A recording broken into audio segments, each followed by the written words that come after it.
আসসালামু আলাইকুম, কেমন আছেন সবাই?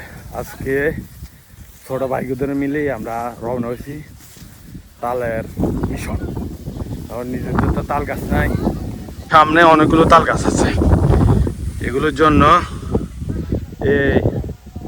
এগুলো সবটি মিলি রওনা হয়েছি তাল কাটার জন্য। আর মাঠের মাঝখান দিয়ে হাঁটি যাইতেছি, এই দিন সবুজ, এটা কৃষকের একটা আবেগ।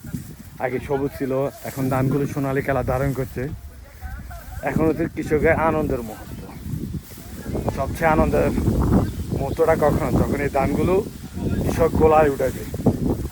কিন্তু সবচেয়ে একটা কষ্টের বেশি হলো, আজকে প্রায় এই গরমকাল আসতে হলে যে কোনোদিন বৃষ্টি হয় নাই।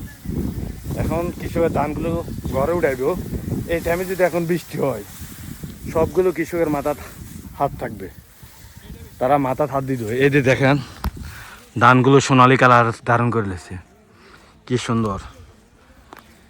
এগুলো ধান না, এগুলো হচ্ছে কৃষকের একটা আবেগ।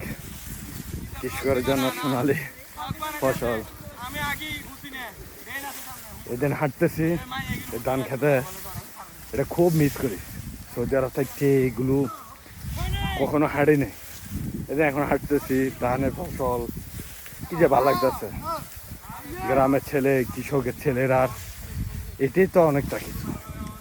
তাদের আবেগের জায়গা থাকে এই ফসল ক্ষেত। আজকে দীর্ঘ অনেক বছর পর এদিন আসি। এটা হচ্ছে ড্রেনে দিয়ে পানি যাইতেছে, এগুলো ফসল মাঠের পানি। আজকে খুব ভালো লাগতেছে, কারণ দুপুরের রোদটা খুব কষ্ট, কিন্তু তবুও যে ধান খেত দিয়ে হাঁটি যাইতেছি, সেটা অনেক ভালো লাগতেছে।